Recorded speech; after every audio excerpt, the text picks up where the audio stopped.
स्वागत आहे तुमचं आपल्या शाश्वत अकॅडमीच्या यूट्यूब चॅनलला। बघा, आताच तलाठीची वनरक्षकची गुणवत्ता यादी ही जाहीर झालेली आहे, बरोबर। तलाठी आणि वनरक्षक यांची सोबतच गुणवत्ता यादी एक जाहीर करण्यात आलेली आहे। पहिली आपली ऑनलाईन टेस्ट झाली होती, ऑनलाईन टेस्टची काही रिस्पॉन्स शीट आल्या आणि रिस्पॉन्स शीट नंतर काय झालेले तर गुणवत्ता यादी इथे जाहीर करण्यात आलेली आहे। आता हे जे आहे हे आपले परीक्षेमध्ये मार्क काय असतील याचा एक आपल्याला ओव्हरऑल तिथे काय दिलेला आहे तर एक मेन्शन करून दिलेला आहे तिथे। आता बऱ्याच विद्यार्थ्यांच्या मनामध्ये याच्याबद्दल काही शंका आहेत, जसं आता गुणवत्ता यादी तर जाहीर झाली, मग यानंतरची प्रोसेस काय असेल, किंवा यानंतर जर आता जसं 45% क्रायटेरिया वगैरे हा सुद्धा खूप सुरू आहे की त्यानंतर मग ज्यांना 54 मिळाले त्याच्यावर ते पात्र असतील का। तर या सर्व प्रश्नांचा आज आपण इथे काय करणार आहे, एक सोल्युशन फाइंड आउट करणार आहे की आपण एक्झॅक्टली त्यावर काय मार्ग काढू शकतो, बरोबर। तर बघा, इथे आता गुणवत्ता यादी जाहीर करण्यात आलेली आहे। गुणवत्ता यादी जाहीर झाल्यानंतर बघा, गुणवत्ता यादी जाहीर झाल्यानंतरची प्रोसेस काय असेल हे आपण जो वनरक्षक मार्फत जी जाहिरात आली होती ऑफिशियल जाहिरात त्यामध्ये मेन्शन केल्यानुसारच आपण इथे पाहणार आहे। प्रत्येक गोष्टीचा तुमच्याकडे पुरावा असणं आवश्यक आहे, बरोबर। तर नेक्स्ट स्टेप काय असतील, पुढच्या प्रोसेस काय असतील हे आपण या जाहिरातीमधूनच इथे समजून घेऊ। बघा, ऑनलाईन परीक्षा सगळ्यात पहिले जाहिरातीनुसार जर आपण गेलो तर सगळ्यात पहिले काय आहे तर ऑनलाईन परीक्षा होणार होती, बरोबर। ऑनलाईन परीक्षा होणार होती जी तुमची झालेली आहे 120 गुणांसाठीची ऑनलाईन परीक्षा इथे पार पडलेली आहे, म्हणजेच घेण्यात आलेली आहे। तर बघा, ऑनलाईन परीक्षेच्या नंतर इथे काय होतं, ऑनलाईन परीक्षेनंतर इथे ऑनलाईन परीक्षेचा निकाल लागणार होता, बरोबर। पण या आधीचं हे स्टेटमेंट आपल्यासाठी त्याहूनही इम्पॉर्टंट राहील। उमेदवाराने ऑनलाईन परीक्षेमध्ये किमान 45% गुण प्राप्त करणे आवश्यक राहील, बरोबर। आता ही जी आहे मित्रांनो ही सगळी ऑफिशियल जाहिरात आहे जी वनरक्षक वन खात्यामार्फत, बरोबर, वन विभागामार्फत इथे आपल्या वेबसाईटवर ऑफिशियल वेबसाईटवर काय करण्यात आली होती, इथे प्रसिद्ध करण्यात आली होती। आणि ही जाहिरात जर तुम्हाला पाहायची असेल तर ही जाहिरात आपल्या टेलिग्राम चॅनलला तुम्हाला मिळून जाईल। आपल्या टेलिग्राम चॅनलचं नाव आहे SA अकॅडमी। SA अकॅडमी, फक्त S कॅपिटल टाकायचं आहे आणि A कॅपिटल टाकायचं आहे, SA अकॅडमी सागर सर, हे आपल्या टेलिग्राम चॅनलचं नाव आहे। टेलिग्राम चॅनलला जो तुम्हाला वरते लोगो दिसत आहे तो लोगो पण सुद्धा टेलिग्राम चॅनलला आहे। त्या टेलिग्राम चॅनलला जर तुम्ही जॉईन केलं तर तुम्हाला ही जाहिरात तिथे मिळून जाईल आणि त्या जाहिरातीमध्ये तुम्ही स्वतःही चेक करू शकता, ज्या आता आपण गोष्टी एक्सप्लेन करणार आहोत ह्या तुम्ही स्वतःही वाचू शकता त्या जाहिरातीमधून। बघा, उमेदवाराने ऑनलाईन परीक्षेमध्ये किमान 45% गुण प्राप्त करणे आवश्यक राहील। 45% किंवा त्यापेक्षा अधिक गुण मिळवणाऱ्या उमेदवारांपैकी गुणवत्तेनुसार वनरक्षक पदाकरिता पुढील टप्प्याकरिता पात्र राहतील। 45%पेक्षा कमी गुण मिळवणारे उमेदवार भरती प्रक्रियेतून बाद होतील। बघा, जी वाक्यांची रचना आहे ही थोडी संभ्रमात पाडण्यासारखी आहे, बरोबर, किंवा आपल्याला कन्फ्यूज करण्यासारखी ही इथे वाक्यांची रचना आपल्याला दिसून येते। यामधून आपल्याला एक गोष्ट 100% समजते, ज्यांना 45%पेक्षा कमी गुण आहेत ते इथेच बाद झालेले आहेत, बरोबर। 45%पेक्षा कमी गुण मिळवणारे उमेदवार भरती प्रक्रियेतून बाद होतील आणि 45%पेक्षा जास्त गुण ज्यांना आहेत त्यांच्यासाठी आपण इथे दोन कंडिशन सांगू शकतो। यासाठी इथे दोन परिस्थिती आहे, एक तर जे 45%पेक्षा जास्त गुण आहेत, एकतर त्यांची सर्व जणांची शारीरिक चाचणी घेण्यात येईल, नाहीतर त्यातून काही सिलेक्टेड उमेदवार काढण्यात येतील, गुणवत्तेनुसार सिलेक्टेड उमेदवार काढण्यात येतील आणि त्यांची शारीरिक चाचणी ही घेण्यात येणार आहे।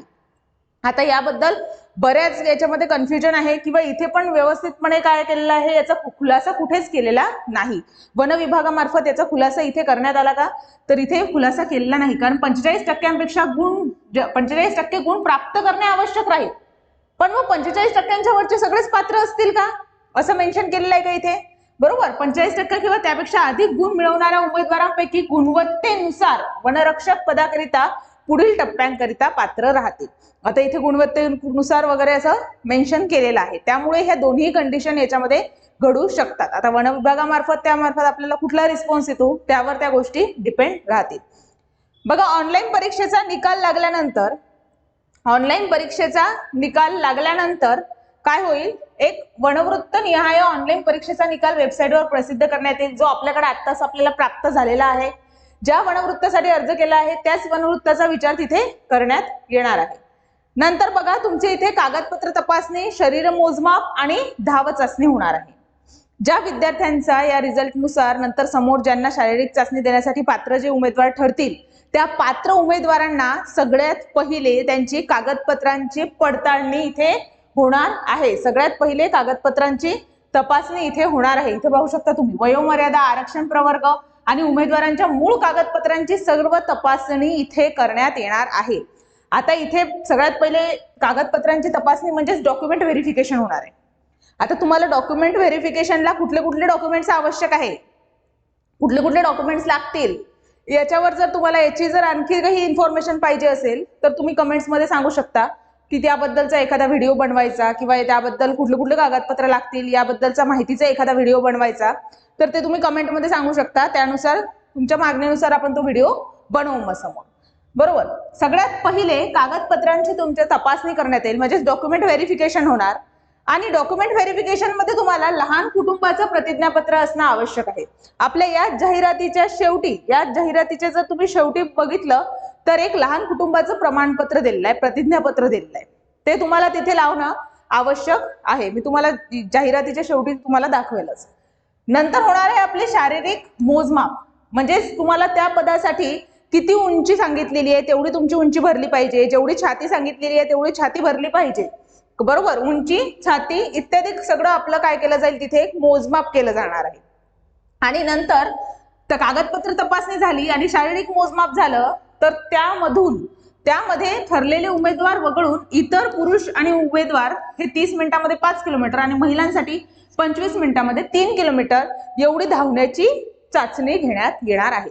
जे कागदपत्र पडताळणी म्हणजेच डॉक्युमेंट व्हेरिफिकेशन आणि शारीरिक मोजमाप यामध्ये नंतर जे पात्र होतील ते पात्र झालेले विद्यार्थ्यांची काय घेण्यात येईल इथे तर शारीरिक चाचणी घेण्यात येणार आहे. बरोबर. शारीरिक चाचणी घेण्यात येणार आहे म्हणजे जे माहिती आपल्याला पुरुषांसाठी 30 मिनिटांमध्ये 5 किलोमीटरची रनिंग आहे आणि महिलांसाठी 25 मिनिटांमध्ये 3 किलोमीटरची इथे रनिंग घेण्यात येणार आहे. आणि आणखी एक गोष्ट लक्षात घ्या, ह्या सगळ्या तिन्ही प्रोसेस ह्या एकाच दिवशी तुमच्या पार पडणार आहे. म्हणजे आपले सगळे डॉक्युमेंट्स जे आहेत त्याची एक फाईल बनवायची, ते डॉक्युमेंट्स जमा करायचे आणि ती फाईल सोबत घेऊन जायची. सगळ्यात पहिले तुमचं डॉक्युमेंट व्हेरिफिकेशन होईल. बरोबर. डॉक्युमेंट व्हेरिफिकेशन झाल्यानंतर शारीरिक मोजमाप घेण्यात येतील, म्हणजेच उंची किती आहे बरोबर किंवा उंची मोजल्या जाईल, छाती मोजल्या जाईल. हे सगळं मोजल्यानंतर तुमचं काय केलं जाणार तिथे, यामध्ये जर तुम्ही पात्र ठरला, कागदपत्र पडताळणी, डॉक्युमेंट व्हेरिफिकेशन आणि शारीरिक मोजमाप यामध्ये पात्र ठरलेले विद्यार्थी हे धावण्याच्या चाचणीमध्ये घेण्यात येणार आहे. धावण्याच्या चाचणीमध्ये घेण्यात येणार आहे.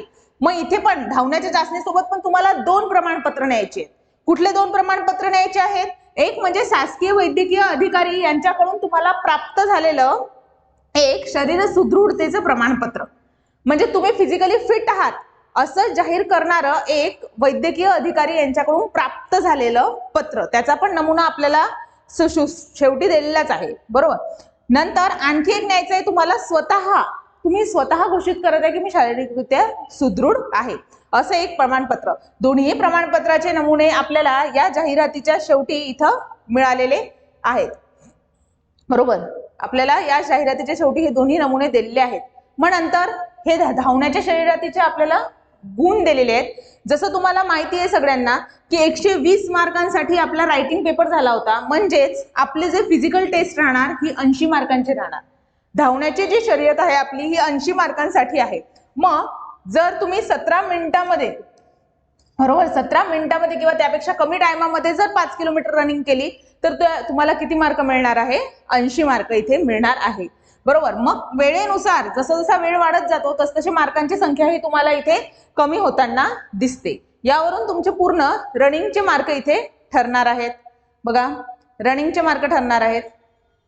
ही सर्व महिलांसाठीच आहे. हे टेलिग्राम चॅनलला टाकलेली आपली जाहिरात ही तुम्ही पूर्ण चेक करू शकता की किती मिनिटांमध्ये केलं तर तुम्हाला किती गुण हे प्राप्त होऊ शकतात फिजिकल टेस्टमध्ये. ही पूर्ण जाहिरात आपल्या टेलिग्राम चॅनलला आलेली आहे. टेलिग्राम चॅनलला तुम्ही ही जाहिरात बघू शकता. बघा, इथे आणखी एक गोष्ट आपल्याला मेन्शन केलेली दिसते. वरील प्रमाणे सर्व कागदपत्र तपासणी, शारीरिक मोजमाप तपासणी आणि धाव चाचणी या शक्यतो एकाच दिवशी घेण्यात येणार आहेत. कागदपत्र तपासणी, शारीरिक मोजमाप तपासणी आणि धावण्याच्या चाचणी यामध्ये अपात्र ठरलेले उमेदवारांची यादी सुद्धा, जे अपात्र ठरतील या तिन्ही प्रोसेसमध्ये, त्यांची यादी सुद्धा काय होईल, त्या संकेतस्थळावर प्रसिद्ध करण्यात येईल. आताच एक पॉइंट क्लिअर ठेवा, तुम्हाला कितीही मार्क असले तरीही डॉक्युमेंट व्हेरिफिकेशनच्या स्टेपवर तुम्ही कटू शकता. तलाठी, बऱ्याच विद्यार्थ्यांच्या बाबतीमध्ये मी ऑब्झर्व केलेलं आहे, तलाठीच्या परीक्षेमध्ये सुद्धा हेच होते, वनरक्षकच्या परीक्षेमध्ये सुद्धा असं झालेलं आहे याआधी, की पूर्ण पेपर वगैरे क्लिअर काढतो, ग्राउंड क्लिअर काढतो उमेदवार, आणि नंतर जे कागदपत्रांची पडताळणी आहे किंवा जे डॉक्युमेंट व्हेरिफिकेशनची प्रोसेस आहे त्यामधून बरेच विद्यार्थी कटतात. जर तुम्हाला चांगले मार्क्स असतील तर सगळ्यात पहिले तुम्ही लक्ष द्यायला पाहिजे की तुमचे सर्व डॉक्युमेंट्स रेडी आहेत का, कारण त्या डॉक्युमेंटमध्ये जर तुम्ही गेले तर तुमचं एवढं टेस्ट देऊन किंवा नंतर धावण्याची चाचणी करून फायदा काहीच नाही. त्यासाठी सगळ्यात पहिले सर्व डॉक्युमेंट्स चेक करा. जर तुम्हाला डॉक्युमेंट्स विषयी पण आणखी व्हिडिओ पाहिजे असेल त्यासाठी पण कमेंट करा. ते सगळे डॉक्युमेंट्स तुमच्याकडे, तुमची फाईल आत्ताच रेडी असणं आवश्यक आहे. बघा, नंतर कागदपत्र तपासणी, शारीरिक मोजमाप तपासणी आणि धावण्याची चाचणी इथे घेण्यात येणार आहे. ही धावण्याची चाचणी वगैरे झाल्यानंतर सर्वसाधारण गुणवत्ता यादी प्रकाशित करण्यात येणार आहे.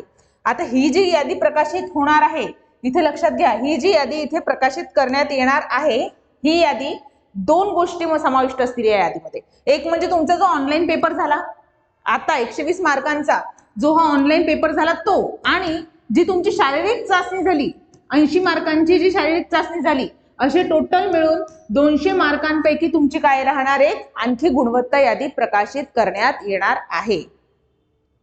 तुमची काय करण्यात येणार आहे, आणखी एक गुणवत्ता यादी प्रकाशित करण्यात येणार आहे. हे ऑनलाईनचे पेपर पण आणि धावण्याची पण, याची एक आणखी कंबाईन गुणवत्ता यादी प्रकाशित करण्यात येणार आहे. तुमचे कंबाईन गुण, धावण्याचे पण आणि या परीक्षेचे पण. मग बघा, त्यानंतर निवड यादी आणि प्रतीक्षा यादी जाहीर करणे. हे पूर्ण ही जी यादी येणार आहे 200 मार्कांपैकी जो हा पूर्ण कट ऑफ येईल, एक जी पूर्ण लिस्ट येणार आहे, रिझल्ट येणार आहे हवाला, याच्यानंतर एक निवड यादी राहणार आणि एक प्रतीक्षा यादी राहणार. म्हणजेच एक सिलेक्शन लिस्ट राहणार आणि एक वेटिंग लिस्ट राहणार आहे. आता वेटिंग लिस्ट म्हणजे काय, सिलेक्शन लिस्ट म्हणजे काय, हे मी इथे एक शॉर्ट मध्ये क्लिअर करते तुमच्याकडं. निवड यादी म्हणजे सिलेक्शन लिस्ट म्हणजे त्यांचं 100% सिलेक्शन हे होणारच आहे. आणि वेटिंग लिस्ट किंवा प्रतीक्षा यादी म्हणजे काय, आता समजा एक उदाहरण देऊन सांगते, जर 500 विद्यार्थी हे इथे पात्र झाले, किती झाले, 500 विद्यार्थी हे इथं नियुक्ती किंवा पात्र झाले, त्यांना नियुक्तीसाठी, अपॉइंटमेंटसाठी तिथे बोलवण्यात आलेलं आहे, जॉईनिंगसाठी बोलवण्यात आलं. पण याच पिरियडमध्ये या 500 पैकी काहीतरी 20 ते 30 जणांनी काय केलं, दुसरीकडे त्यांच्या कुठेतरी पोस्ट, चांगली पोस्टसाठी ते पात्र झाले. म्हणजे समजा जो वनरक्षक मध्ये सिलेक्ट झाला तोच जर आणखी एमपीएससी थ्रू एखाद्या एक्झाम मध्ये जर सिलेक्ट झाला असेल तर तो कोणती परीक्षा जॉईन करेल, जे एमपीएससी थ्रू त्याचं पद निघालं तेच जॉईन करेल ना तो, बरोबर. तर ते काय करतात, जे या नियुक्तीमधून याची जॉईनिंग नाही करू इच्छित, याच्यामध्ये जे लोक जॉईन नाही करू इच्छिणार त्यांची जागा काय होईल, रिक्त होईल. आणि ते जे त्यांची जागा रिक्त होईल त्यावर काय केलं जाईल, आणखी दुसरा जो आहे वेटिंग लिस्ट मधला त्याला तिथे बसवलं जाणार आहे. इन शॉर्ट जर लक्षात घ्यायचं झालं तर जे नियुक्त झाले त्यांनी जर नियुक्तीपत्र स्वीकारलं नाही किंवा काही कारणास्तव त्यांना दुसरं पद मिळालं असेल तर ते जर तिथून निघून गेले तर ती जी रिक्त होणारी जागा आहे तिथे वेटिंग लिस्ट वाल्यांना नंतर स्थान मिळत असते, तिथे स्थान मिळत असते. पण एक लक्षात घ्या, वेटिंग लिस्ट वाल्यांनी लगेच खुश होऊ नका लगेच, बरोबर. कारण वेटिंग लिस्ट 100% नाही आहे की वेटिंग लिस्ट मध्ये तुम्ही आहात म्हणजे तुमची नियुक्ती होईलच. जेव्हा ते पद जसे जसे रिक्त होतील त्यावर अवलंबून असेल की तुमची नियुक्ती होणार की नाही होणार. पुढे लक्षात घ्या इथे, मग नंतर निवड यादी जाहीर करण्यात येणार आहे, आपली एक सिलेक्शन लिस्ट जाहीर करण्यात येणार आणि एक वेटिंग लिस्ट इथे जाहीर करण्यात येणार आहे. अशा प्रकारे आपली पूर्ण निवड यादीची कालमर्यादा इथे असणार आहे, बरोबर. आणखी एक इथे गोष्ट मेन्शन केलेली आहे, वनरक्षक हे विभागातील आघाडीचं पद असून त्यांना वनक्षेत्रात पायी ग्रस्ती करावी लागते, त्यामुळे वनरक्षक हे शारीरिकदृष्ट्या सुदृढ असणे आवश्यक आहे. त्यामुळे वनरक्षक पदासाठी 4 तासामध्ये पुरुष उमेदवारांना 25 किलोमीटर आणि महिला उमेदवारांना 16 किलोमीटर चालण्याच्या शारीरिक क्षमता चाचणी विहित करण्यात आलेली आहे. वरील प्रमाणे निवड सूचीतील पुरुष उमेदवारांकरिता 4 तासांमध्ये 25 किलोमीटर चालणे आणि महिलांसाठी 4 तासांमध्ये 16 किलोमीटर चालणे अशी चालण्याची शारीरिक तग धरण्याची चाचणी सादर करण्यात येणार आहे. सदर चाचणीद्वारे विहित केलेले अंतर उमेदवारांनी चालून किंवा धावून किंवा जास्तीत जास्त 4 तासामध्ये पूर्ण करणे आवश्यक आहे, नाहीतर ते या पूर्ण याच्यामधून प्रक्रियेतून बाद होणार आहेत. ही तुमची स्टॅमिना टेस्ट आहे. आता वन खात्यामध्ये जेव्हा तुम्ही जासाल तर तिथे काय करावं लागते तुम्हाला, जास्तीत जास्त गोष्टी ह्या चालू नसतात. आपल्याकडे प्रत्येक ठिकाणी जाण्यासाठी गाडी नाहीये, बरोबर, कारण फॉरेस्टमध्ये आपली ड्युटी आहे, त्याच्यामुळे तुमचा चालण्याचा स्टॅमिना खूप चांगला पाहिजे. तर त्यासाठी काय केलं जाईल, एक चाचणी घेतली जाणार आहे. त्यासाठी एक चाचणी घेतली जाणार आहे. ती चाचणी जवळपास 4 तासांची राहणार आहे. मग 4 तासांमध्ये जे पुरुष आहेत, पुरुषांना 25 किलोमीटर आणि ज्या महिला आहेत, महिलांना 16 किलोमीटर एवढा आपल्याला काय करायचं आहे, एवढं अंतर पार करायचं आहे. मग ते तुम्ही रनिंग करून करा का चालत करा, फक्त 4 तासांमध्ये कव्हर झालं पाहिजे, एवढं लक्षात ठेवायचं आहे. मग याच्यामधून पण जे ही चाचणी पण पार नाही करणार, ह्या चाचणीमध्ये जे पार करणार नाहीत ते काय होणार आहेत, तर भरती प्रक्रियेतून बाद होणार आहेत. म्हणजे भरती प्रक्रियेतून त्यांना पण काय केलं जाईल, निष्कासित केलं जाणार आहे. लक्षात ठेवा, स्टॅमिना चाचणी आहे ही, ठीक स्टॅमिना टेस्ट आहे. शक्यतो 4 तासांमध्ये ह्या गोष्टी कव्हर होतातच, बरोबर. नेक्स्ट, निवड यादीची नंतर इथे कालमर्यादा आपल्याला दिलेली दिसते. नंतर हे आरक्षण आहे. आरक्षण यासाठी तुम्हाला विचारत घ्यायचं आहे, जर तुमचं काही आरक्षित पद वगैरे असेल तर त्याचे डॉक्युमेंट्स तुमच्याकडे असणं आवश्यक आहे. बघा, आता सगळ्यात महत्वाची गोष्ट, मला तुम्हाला आणखी एक जे नमुने आहेत ते दाखवायचे होते. मी तुम्हाला म्हटलं होतं की मी जाहिरातीच्या शेवटी तुम्हाला नमुने दाखवणार आहे. तर एक नमुने बघून घेऊ आपण. बघा, हे लहान कुटुंबासाठीचं प्रतिज्ञापत्र आहे. जे मी तुम्हाला सांगितलं की डॉक्युमेंट व्हेरिफिकेशनच्या वेळेस तुम्हाला लहान कुटुंबासाठीचं प्रतिज्ञापत्र इथं भरून न्यायचं आहे. तर हे पूर्ण ते प्रतिज्ञापत्र आहे, हा त्याचा नमुना आहे. हे याची प्रिंट काढायची आणि तुम्हाला हे भरून न्यायचं आहे. डॉक्युमेंट व्हेरिफिकेशनच्या वेळेस लागणार आहे. सगळ्यात पहिले तुमचे 2 प्रोसेस होणार आहे, डॉक्युमेंट व्हेरिफिकेशन आणि शारीरिक मोजमाप, म्हणजे उंची आहे का किंवा छाती आहे का अशी. तर त्यासाठी तुम्हाला हे तिथे गरजेचं असणार आहे. नंतर बघा, इथे वनरक्षकच्या धाव चाचणीसाठी जे आपल्याला द्यायचं आहे वचनपत्र, की नाही मी सुदृढ आहे किंवा मी रनिंग करू शकतो, हे एक वचनपत्र द्यायचं आहे. जेव्हा तुम्ही रनिंगच्या टेस्टला जासाल तेव्हा तुम्हाला कुठलं द्यायचं आहे, हे एक आणि हे एक, बरोबर. हे वैद्यकीय अधिकाऱ्याचं आहे आणि जे मी तुम्हाला पहिलं दाखवलं हे तुमचं स्वतःचं आहे. हे तुम्ही स्वतः जाहीर करत आहे की नाही मी शारीरिकरित्या सुदृढ आहे, बरोबर. आणि हे जे आहे हे वैद्यकीय अधिकाऱ्यांमार्फत जाहीर करण्यात आलेलं प्रमाणपत्र तुम्हाला इथे दिसत आहे. तर एवढे डॉक्युमेंट्स वगैरे तुम्हाला द्यायचे आहेत. जर आताही सांगते, जर मार्क चांगले असतील तर या गोष्टी, बारीक सारीक गोष्टी निग्लेक्ट करू नका. सगळ्यात पहिले आता तुमचा फोकस असायला पाहिजे तो म्हणजे ग्राउंडकडं आणि जे आपले डॉक्युमेंट्स आहेत ते डॉक्युमेंट्स गोळा करण्याकडे.